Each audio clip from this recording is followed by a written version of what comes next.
Mr. President, you were just talking about Afghanistan and the botched withdrawal. Have all the generals or command staff that were involved with the withdrawal been fired or relieved of duty? Well, that's a great idea. I'm not going to tell this man what to do, but I will say that if I had his place, I'd fire every single one of them, Pete. That's a very good question. Well, it's a question we've thought a lot about. We're doing a complete review of every single aspect of what happened with the botched withdrawal of Afghanistan and plan to have full accountability. It's one of the first things we announced at the Defense Department for that reason, sir. Certainly, General Raisin Kane, who's on his way in, was not a part of that. Instead, was a part of leading the effort against ISIS by untying the hands of warfighters and finishing the job properly and then bringing our troops home. So we're taking a very different view, obviously, than the previous administration, and there will be full accountability. I don't see big promotions in that group, and I think they're going to be largely gone. I know the man on my left. I think they're going to be largely gone. That was a horrible display, and you know I've dealt with the parents and the family of the 13 that were killed, but you know nobody ever talks about the 40 that were so badly hurt with the arms and the legs and the face and the whole thing, the missing arms and legs. It was so terrible the way that was handled, and it should have been gone through Bagram.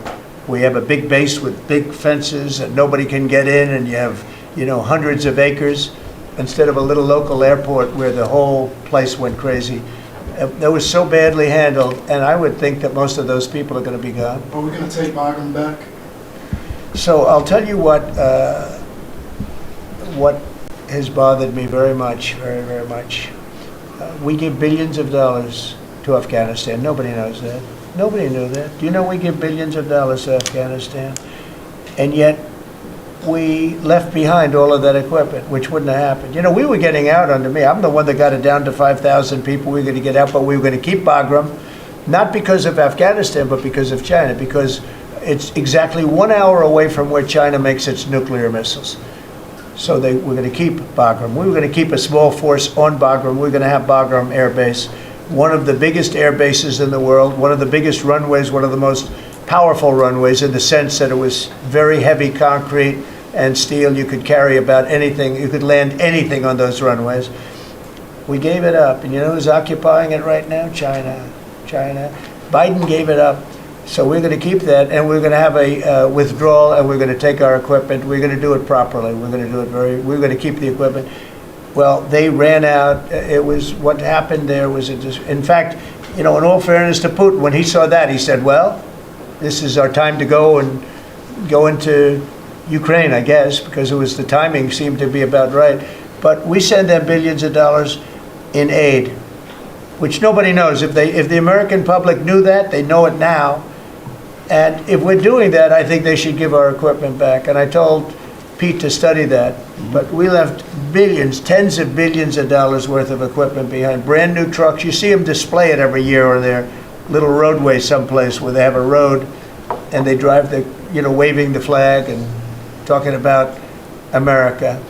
Beautiful equipment that's the top of the line stuff, brand new stuff. Now it's getting older.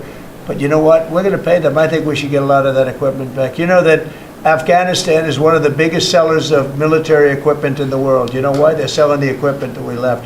We're first. They were second or third. Can you believe it? They're selling 777,000 rifles, 70,000 armor-plated. Many of them were armor-plated trucks and vehicles. 70,000. If you think of a used car lot, the biggest one in the country, if I would say, JD, if somebody had 500 cars, that would be a lot. This is 70,000 vehicles we had there, and we left it for them. I think we should get it back.